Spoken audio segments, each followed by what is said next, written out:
10도 정도 떨어뜨리는 방법을 먼저 알려드릴게요. 한번 따라 하십시다. 여름은 더운 맛에 사는 겁니다. 우리 옆에 분과 한번 해보십시오. 여름은 더운 맛에 사는 겁니다. 이러면 얼마나 감사합니까? 여러분, 여름에 더워야지. 여름에 덥지 않고 춥고 쌀쌀하고 이러면은 곤란한 일이 한두 가지가 아니에요. 특히 우리 한국 분들이 스몰 비즈니스를 주로 하는데, 모르겠어요. 이 근방에는 옷장사나 이런 마켓이나 이런 거 하시는 분 아마 틀림없이 계실 텐데, 여러분, 여름에 쌀쌀하고 추우면은 옷이 팔리나요? 음료수가 팔리나요? 모든 것이 울스톱 되는 거예요.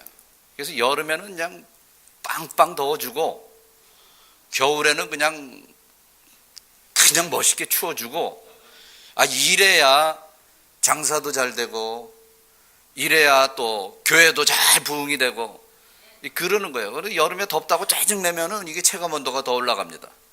우리가 이렇게 잘 이렇게 조화를 이루면서 사는 것, 기양 사는 인생을 기회하면은 행복하게, 밝게, 복되게 이렇게 살면은 얼마나 좋겠어요. 네? 우리가 그렇게 살아보자. 이런 말씀입니다. 알링턴 국립묘지가 어디 있습니까? 요 가까운 데 있죠.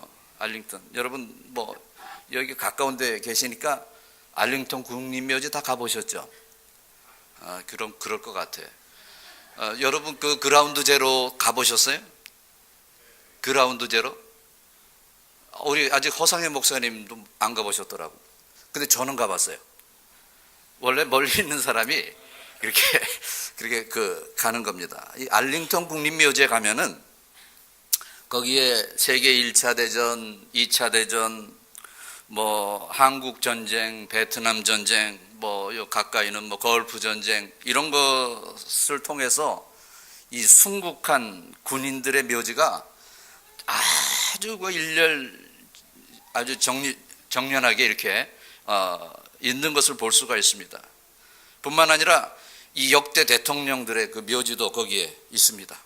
케네디를 비롯해서 여러 용사의 묘에는 다 이름이 거기에 묘비에 이름이 새겨져 있습니다. 그런데 거기에 마음을 찡하게 하는 커다란 관 모양을 한 직사각형의 그 대리석통이 하나 있는데, 그것은 누구인지 알지 못하는 무명 용사의 이 묘가 거기에 있습니다. 그들도 나라를 위해서 피를 흘려 싸웠지만 시체조차도 찾지 못한 사람들입니다. 거기에는 그 사람들을 예우하기 위해서 로봇 같은 이 군인이 비가 오나 눈이 오나 밤낮으로 그 앞에서 왔다 갔다 하면서 거기를 지킵니다. 근데 그 커다란 그 관 모양의 한 그 직사각형 대리석통에 이런 글이 쓰여져 있어요. But God knows. 그러나 하나님이 아신다. 많은 말과 많은 글로도 감명을 주지 못할 때가 있는가 하면은 짧은 말 한마디에 감명을 줄 때가 얼마나 많은지 모릅니다. 그러나 하나님이 아시느니라. 그야말로 온몸에 전율을 느낄 정도로 감명을 주는 그러한 말이다라는 이러한 느낌을 받습니다. 뉴욕의 한 지하철에 한 상위 군인이 손에 갈쿠리를 하고 동냥을 합니다. 그런데 대부분의 사람들은 그 상위 군인과 눈을 안 마주치기 위해서 보이지도 않는 캄캄한 밖을 내다보면서 이 무관심한 그러한 표정으로 보냅니다. 이 상위 군인은 얻으려는 이 동냥은 못 얻고 이 푸대접한다라는 이러한 생각을 하다가 보니까 내리면서 한마디 삑 소리를 지르면서 내리는 거예요. 동냥을 해주지 못하겠거든 알아라도 달라고 이렇게 소리를 치면서 내립니다. 여러분, 이 알아준다는 것, 이것은 참 보람이요, 이 기쁨이 아닐 수가 없죠. 반면에 몰라주는 것처럼 속상한 일이 없어요. 얼마나 속상하고 몰라줌으로 말미암아 이 원망스러울 때가 얼마나 많은지 몰라요. 바울은 하나님 앞과 사람 앞에 충성을 다한 사람입니다. 그래서 많은 사람들로부터 바울은 존경을 받았습니다.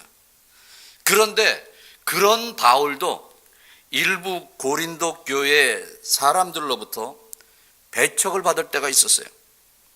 이것이 고린도 후서를 쓸 당시에 사도 바울이 직면한 이 문제였습니다. 그들은 교묘하게 바울을 비방을 했습니다. 그리고 공격의 무기로 바울의 진실성을 터치를 하는 거예요. 바울은 예수님의 사도가 아닌 가짜다. 막 이렇게 떠버리는 거예요. 그리고 바울은 진정으로 우리를 사랑하지 않았다. 뭐 이런 것이죠. 뿐만 아니라 하나님 앞에 바친 귀한 헌금을 탈취해서 자신의 사비로 충당을 했다. 이런 황당무계한 이러한 말을 퍼뜨렸던 것입니다. 이와 같이 정말 어이없는 비난을 받다가 보니까 자기 하나 희생하고 자기 하나 욕먹으면은 괜찮은데 이러한 비방을 받게 됨으로 말미암아 이 착한 교인들이 시험을 받게 되고 착한 교인들에게 영적인 문제가 되다가 보니까 그는 하나님 앞에 또 교인들 앞에 여러 가지 말을 하는 것이 아니라 결국 이 한마디를 하는 것입니다. 하나님이 아신다. 하나님이 아신다라는 것이죠. 바울을 비방하는 사람들은 바울이 변명이라도 하면은 또 거기에 대해서 확 벌떼처럼 달라붙습니다. 저거 봐라. 해놓은 것도 없으면서 자기 자랑만 한다. 자랑꾼이다. 그럽니다. 그래서 또 아무 소리 안 하면 가만히 있는 줄 아세요? 저거 봐라. 해놓은 게 없으니까 할 말이 없으니까 아무 소리도 못하지 않느냐. 그래요. 그때 바울은 여러 말로 자신의 정당성을 주장하다가 한마디로 일축한 하나님이 아신다. 이것으로 이 한마디로 끝내버리는 것이죠. 바울은 많은 능력이 있었지만 자신이 주님의 일을 감당하고 자신이 주님의 일을 하면서 가난을 감수하면서 고린도에서 주의 사역을 열심히 하고 있었습니다. 세상은 그래요. 여러분, 세상은 참으로 이 불공평할 때가 많이 있습니다. 당시에 이 로마의 모든 이 직책을 가진 사람들은요, 그 자신이 가지고 있는 용도에 따라서 품삯을 받았어요. 만일 그들이 바울의 진가를 알았다면은 그 어떠한 사람보다도 바울은 많이 받았어야 될 것입니다. 정작 바울은 주님의 일을 감당하면서 가난한 삶을 살고 있는데 돈으로까지 비난을 하고 뭐 별의별 것을 가지고 다 비난을 하니까 얼마나 황당한지 알 수가 없는 거예요. 예수님 때 당시에 그 로마 황제는 왕좌에서 물릴 정도로 진수성찬을 먹었습니다. 그러나 하나님이시고 온 우주 만물을 창조하신 우리 예수님께서는 어떠셨습니까? 정말 인간의 입법자이시고 하나님의 아들이신 그 예수님은 굶주림 가운데 생활을 하셨어요. 얼마나 불공평한 세상입니까? 예수님께서 십자가에 달려서 정말 최악의 고통을 당하시는 가운데 사람들은 예수님을 향해서 침을 뱉으며 손가락질을 하며 네가 메시아이거든 거기서 내려와 봐라. 그러면 우리가 믿겠다 라면서 그렇게 멸시를 하고 무시를 했던 것입니다. 그래도 우리 주님은 어떻습니까? 주님은 저들을 향해서 아버지 하나님 앞에 기도를 했어요. 아버지요, 저들의 죄를 사하여 주시옵소서. 자기 하는 것을 알지 못하기 때문입니다 라고 예수님은 도리어 기도를 해주신 것이죠. 예수님이 이 땅에 오실 때, 이 땅에서 예수님께서 사역을 감당하실 때 예수님을 알아준 사람이 거의 없어요. 모두 다 예수님을 몰라줬습니다. 예수님이 큰 능력과 귀신을 쫓을 때는 저건 귀신의 왕 바알세불의 힘을 얻어서 귀신을 내쫓는다라고까지 하면서 도리어 비난을 합니다.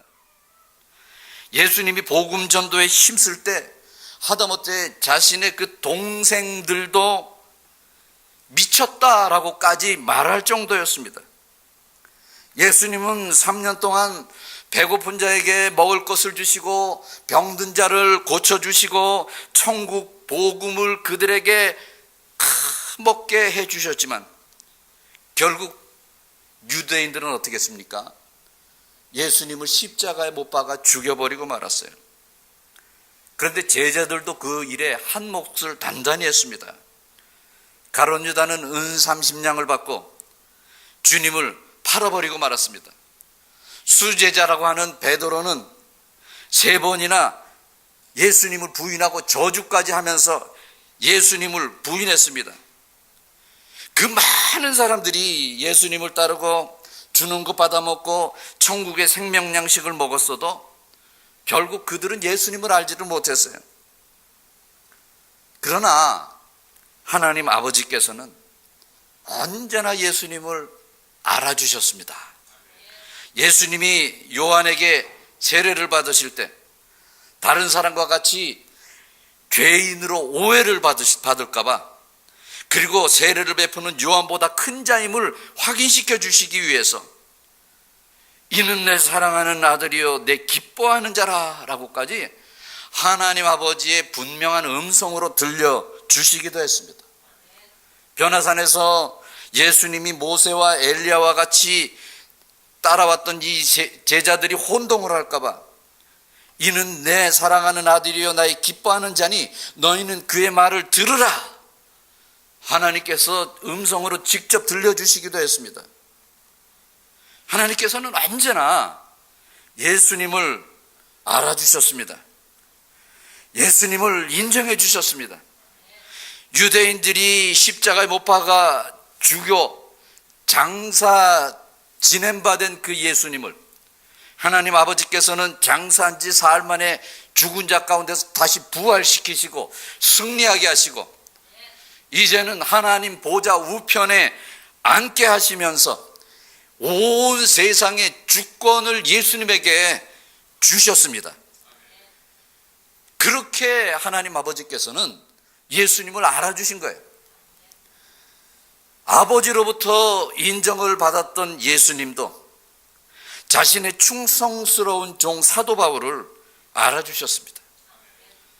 사도 바울에게는 어디를 가나 확신이 하나 있었어요.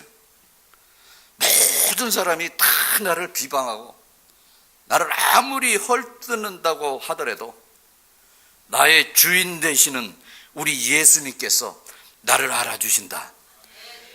이런 분명한 확신이 그에게는 있었습니다. 하나님께서 나를 알아주신다, 예수님께서 나를 알아주신다라는 것은요, 이것은 우리의 삶의 원동력의 활력소가 되는 것입니다. 그것을 그는 이렇게 표현을 하는 거예요. 하나님이 아시느니라. 여러분, 무엇이 더 필요합니까? 만군의 여호와 전능하신 하나님께서 나를 알아주시는데요. 바울은 항상 하나님이 알아주신다는 이 확신 속에 살았기에 그는 아무리 어렵고 고통스러운 사역도 온전히 기쁨으로 그는 자신의 사역을 감당할 수가 있었던 것입니다. 이런 말이 있어요. 소도 주인이 응원을 하면 호랑이도 이긴다, 그런 말이 있습니다. 여러분은 아셔야 합니다. 바울의 주님을 향한 지칠 줄 모르는 그 힘이 어디서 나왔는가를 다 몰라주고 배척하고 그래도 좋다는 겁니다. 나의 주인 대신 우리 예수님만, 나의 주인 대신 전능하신 우리 하나님만 알아주시면 나는 괜찮다라는 것입니다.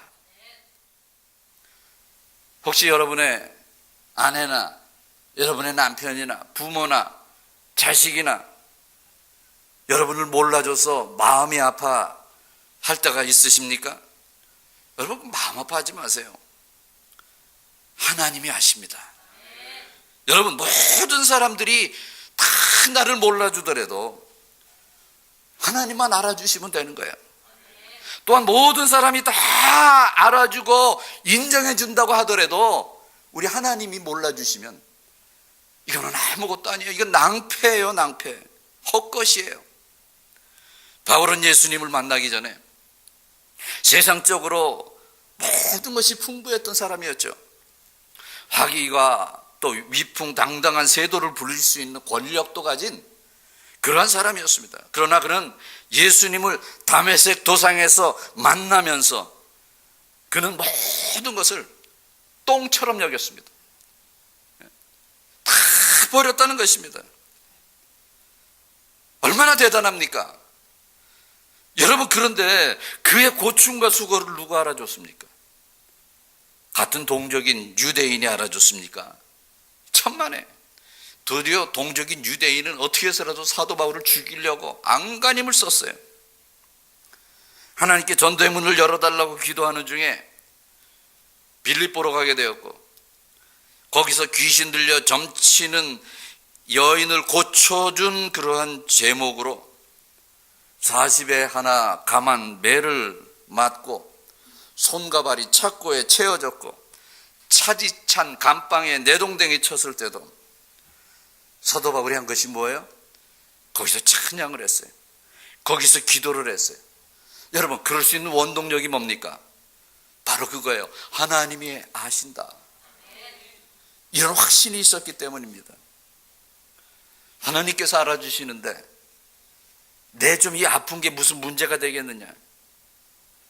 그는 오히려 감방에서 내가 살인죄를 지고 강도죄, 도둑질을 해서 이곳에 잡혀온 것이 아니라 그 예수님을 전하는 복음 전도를 하다가 이곳에 잡혀 있다라는 이 사실에 대해서 도리어 더 감사하면서 감격하면서 이 찬송을 부르고 있는 거예요. 우리 성경 한번 찾아보십시다. 사도행전 16장 25절.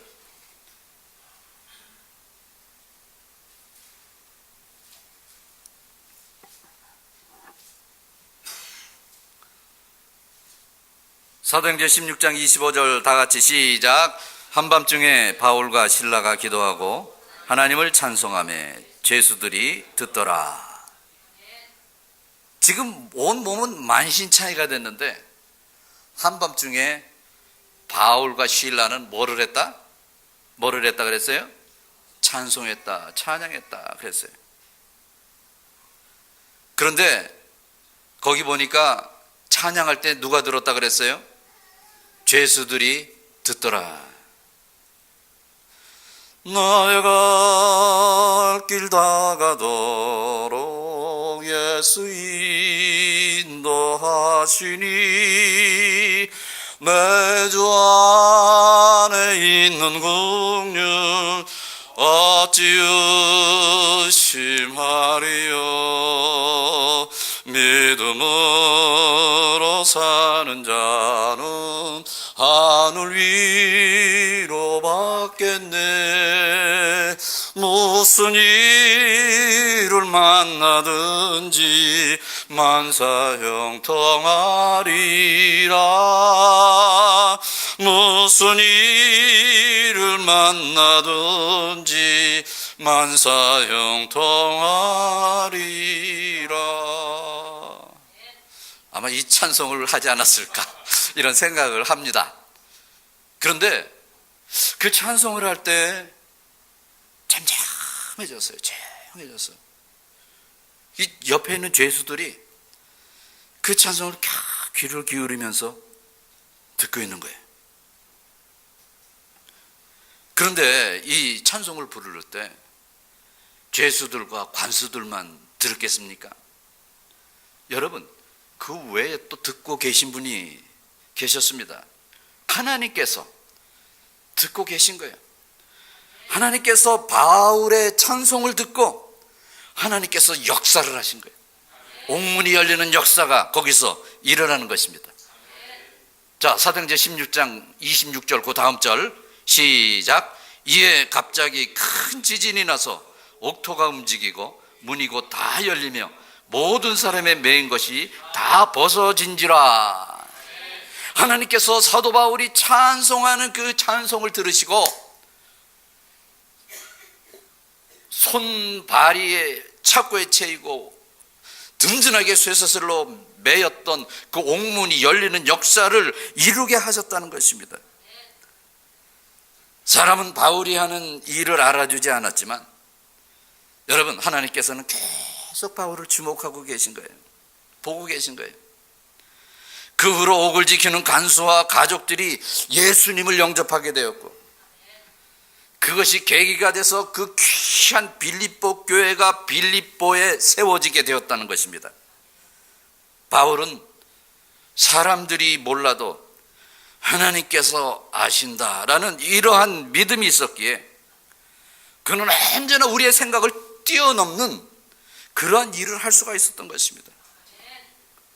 저는 요셉을 참 좋아하는데 요셉이 당한 일을 생각하면요, 가슴이 끓어오름을 느낍니다.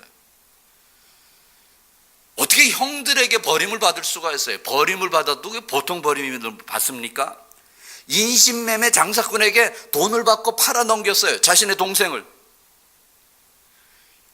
이 요셉이 보디발의 집에 다시 팔렸고 보디발 주인의 집에서 열심히 죽으라고 일을 했습니다.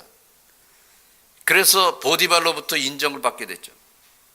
모든 그 집안의 이 집사일을 그가 하게 됐습니다. 그런데 주인집 부인을 겁탈했다는 누명을 쓰고 어떻게 됐습니까? 감옥에 갇히게 됐어요. 여러분, 이 요셉의 그 마음을 한번 생각해 보셨어요? 뭐 이건 성경에 나오는 건 아니고 어떤 시나리오 작가가 쓴 그 글을 본 적이 있는데, 보디발이 이제 이를 보고 이제 집으로 퇴근을 했습니다. 퇴근을 하니까 집안이 발칵 뒤집어진 거예요. 보디발의 아내가 그냥 맨발로 뛰어나오면서 남편을 맞으면서 막 소리 칩니다. 여보. 그래, 당신이 그렇게 인정하는 그 요셉이 그놈이 나를 겁탈하려고 했어요. 그래서 내가 그냥 소리를 거기서 팍 질렀더니 깜짝 놀라가지고 막 도망가는 거, 내가 그냥 도망가는 거 팍 옷깃을 잡았더니 외투를 벗어놓고 도망갔어요. 이것 보라고, 이 요셉의 외투 아니냐고. 아이고, 종들도 많고 사람들이 많은데 막 그냥 떠버리니까 보디발이 창피하기도 하고 이건 너무 그냥 그 황당해서 이거 어쩔 줄을 몰라가지고 일단 요셉을 잡아가지고 감옥에 가다 놓고 그러고 집으로 다시 돌아옵니다. 여러분, 보디발의 마음이 어떻겠어요? 너무 아주 그냥 마음이 안 좋고 샤워를 하고 이제 잠을 자려 그러니까 이 보디발의 아내가 좀 캥기는 게 있잖아. 원래 캥기는 게 있는 사람은 말이 많은 거야. 그러니까 딱 요셉이 그놈이 그럴 수가 있어요? 아주 나쁜 놈이죠. 그렇죠, 여보, 그렇지? 그때 이 보디발이 이런 말을 해요. 나는 요셉을 믿는다. 요셉은 그런 짓을 할 놈이 아니야. 그런데 내가 왜 요셉을 때리고 감옥에 집어넣냐면, 네가 그렇게 많은 사람들이 있는 곳에 서서 떠들고 그러니까 너무 창피해서 내가 요셉을 감옥에 집어넣은 거야. 문제는 요셉이 문제가 아니라 네 주체할 수 없는 이 바람기가 문제야, 이 맹추야 하면서 밤새도록 두들겨 팼다는 그런 이야기가 있습니다. 근데 뭐 이거 다른 얘기입니다만 나중에 요셉이 총리 대신이 되잖아요. 총리 대신이 되고 제일 먼저 간 데가 어디냐? 그 집에 갔다는 거예요. 그 집에 가서 왜 갔느냐? 놓고 온 외투차들로 그 집에 갔다는 거예요. 뭐 자관 그렇습니다. 이건 뭐 이야기입니다만 여러분, 누가 요셉을 알아줬습니까? 같은 피를 나는 형들이 알아줬습니까? 그렇다고 보디발이 알아줬습니까? 감옥에서 자신의 꿈을 멋지게 해명해 줬던 왕의 관원이 알아줬습니까? 아무도 몰라주었지만 하나님께서는 알아주신 거예요. 하나님은 요셉의 모든 것을 보고 계셨어요. 여러분, 형들에 의해서 요셉이 팔려갈 때, 그 구렁텅이에 막 처박힘을 당하면서 넣을 때 하나님께서 보셨을까요? 안 보셨을까요? 보고 계셨어요. 노예로 질질질 끌려 팔려가는 그 광경을 하나님께서 보고 계셨을까요? 안 보고 계셨을까요? 보고 계셨어요. 열심히 일하고 누명 써서 감옥에 갇히고 이런 것을 하나님께서 다 보고 계신 거예요.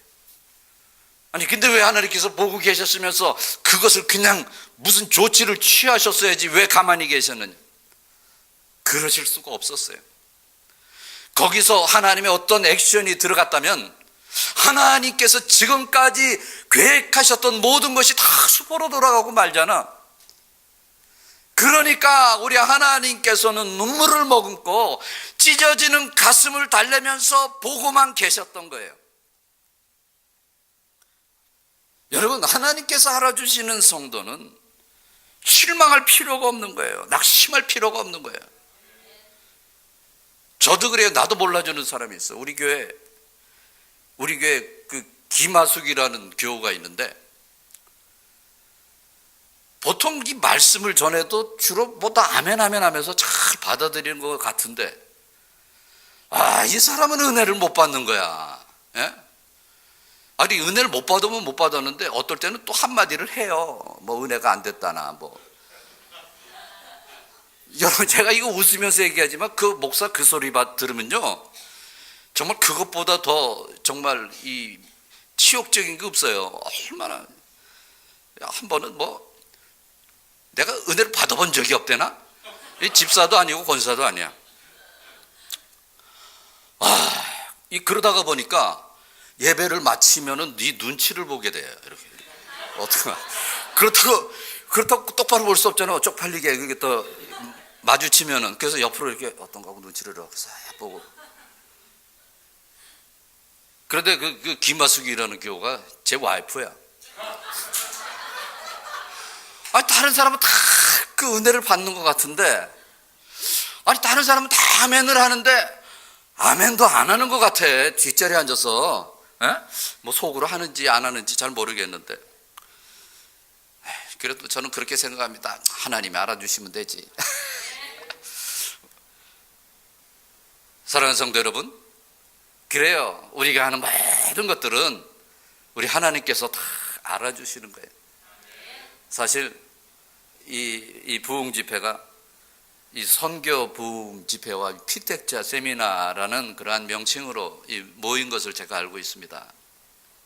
그래서 우리 성도교회도 이 주보를 보니까 이 선교에 대해서 많은 그 열을 올리고 선교에 대해서 우리 허상희 목사님이 아주 정말 활발하게 수고를 하고 계시고 또 총회적으로도 수고를 하시고 이제 그런 것을 알고 있습니다. 저는 원래 그 남미 아르헨티나로 1975년도에 이민을 갔습니다. 그러니까 그래도 꽤 오래 전에 이 한국을 떠났다라고 볼 수가 있죠.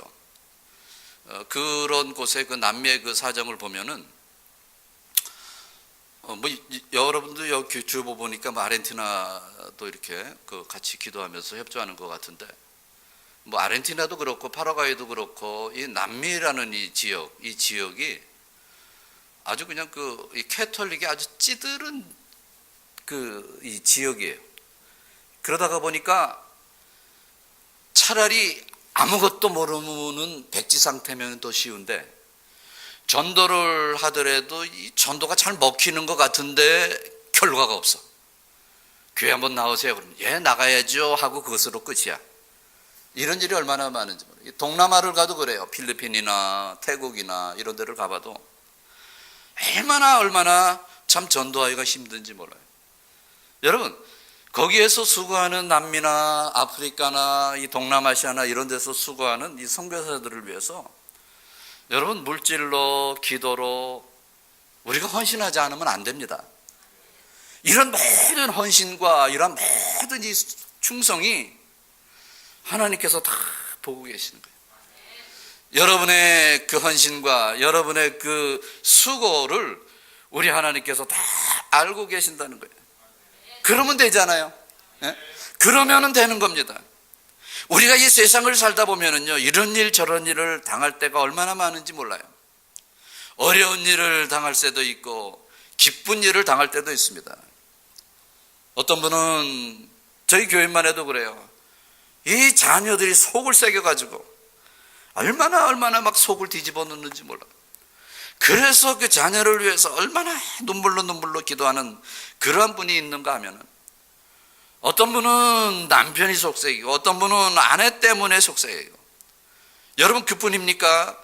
생각지도 못했던 일을 만나서 고생하는 분이 얼마나 많은지 몰라요. 저희 교회가 한 4년 전에 건축을 하고 입당을 했다 말씀을 드렸는데, 건축을 하다가 보니까요, 여기저기서 물론 뭐 많은 성령의 역사도 나타납니다만 한쪽에서는 얼마나 비난이 많은지 몰라요. 제가 무슨 소리까지 들었는지 아세요? 어느 지역에 이제 빌딩까지 샀다는 소리를 들었어요. 분통이 터져가지고 제가 거기 그 얘기하는 데 가봤어. 가봤더니 잘못 집었지, 그 사람이. 거기 고압선이 지나가고 아무것도 없는 그 빈터였어. 근데 거기 무슨 빌딩을 샀다. 자관 얼마나 이런 소리 저런 소리 비난을 듣게 되는지 몰라요.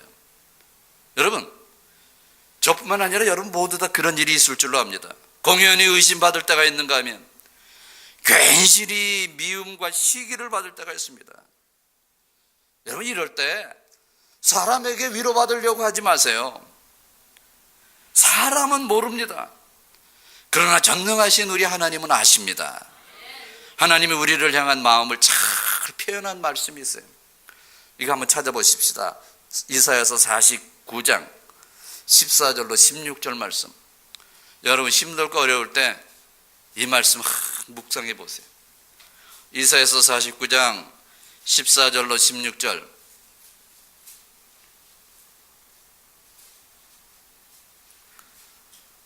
자, 우리 같이 읽습니다. 시작. 오직 시온이 이르기를 서 나를 버리시며 주께서 나를 잊으셨다 하였거니와 여인이 어찌 그 젖먹는 자식을 잃겠으며 자기 태에서 난 아들을 긍휼히 여기지 않겠느냐.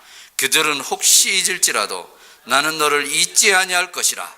내가 너를 내 손바닥에 새겼고 너의 성벽이 항상 내 앞에 있나니. 아멘.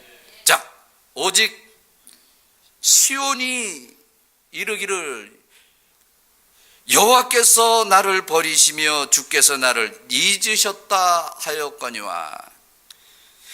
이것을 그냥 직역하면 그겁니다. 무슨 사람들이 당신이 지금 되어가는 이 모습을 보니까 하나님이 당신이 잊었어. 하나님이 잊지 않았으면 이럴 수가 없는 거야. 이런 얘기를 한다는 거예요. 예? 그랬을 때 하나님께서 그게 아니다 라고 말씀하시는 내용이 그 다음에 있는 거예요. 여인이 어찌 그 젖먹는 자식을 잊겠으며 자기 태에서 난 아들을 긍휼히 여기지 않겠느냐. 여러분, 여기 가만히 보니까 엄마도 많이 계시는데, 엄마가 낳은 자식에게 젖을 먹이고 있습니다. 물론 엄마가 자식을 잊을 때가 없지만 그 어떤 때보다도 절대적으로 잊을 상상조차도 하지 못할 때가 언제? 내 젖을 자신의 아기에게 먹일 때. 이럴 때 엄마가 어떻게 그 자식을 잊겠어요? 얼마나 사랑스럽겠어요. 그런데 지금 하나님께서는 설령 젖 먹이는 자식을 엄마가 잊을지라도 하나님은 어떻게 한다고요? 하나님은 안 잊는다는 거예요. 그들은 혹시 잊을지라도 나는 너를 잊지 아니할 것이라. 믿으시기를 바랍니다. 그리고 하나님께서 여러분의 이름을 어디다 새기신다 그랬어요? 어디서 새기신다고? 예? 손바닥에 새긴다. 손바닥 한번 봐. 손바닥 시작. 손바닥. 어려워요, 쉬워요? 예? 너무 쉬워. 손등 한번 보세요. 손등. 손바닥은 그냥 척 하면 되는 거예요. 근데 손등은 한 스텝이 더 있어. 돌려야 돼. 예? 근데 어디서 새긴다고요? 손바닥에 새긴다. 이 말씀은요, 의미는 물론 시적인 의미인데, 하나님께서 가장 보기 쉽고 하나님께서 가장 가까운데 누구를 두셨다? 우리를 두셨다. 나를 두셨다라는 거예요. 바로 그것입니다. 하나님께서는 우리의 머리털까지 세시고 눈동자같이 아끼시는 하나님은 결코 여러분의 억울함과 여러분의 수고하는 그 충성을 결단코 잊지 아니하신다. 반드시 하나님은 아신다라는 것입니다. 마치 여러분의 이름을 하나님의 손바닥에 새기시고 언제나 쉽게 보듯이 말입니다. 바울은 이러한 하나님을 알았기 때문에 자신을 향해서 공격과 박해하는 그들을 향해서도 오직 한마디로 일축하고 있는 것입니다. 하나님이 하시느니라. 우리 한번 따라 하십시다. 하나님이 하시느니라. 좀 더 크게 하나님이 하시느니라. 할렐루야. 하나님이 여러분의 모든 것을 아시는 전능하신 사랑하시는 하나님이신 것을 믿으시고 힘내시면서 살아가면서 행복과 여러분의 영적인 성장이 항상 풍성해지는 놀라운 미래가 되시길 주님의 이름으로 축원합니다. 축원합니다. 아버지 하나님 감사합니다. 모두 다 나를 몰라주더라도 하나님만은 나를 아신다라는 이런 믿음을 가지고 살아갈 때 힘과 능력을 얻는 주님의 복된 성도님들이 되게 하여 주시옵소서. 예수님의 이름으로 기도합나이다. 아멘.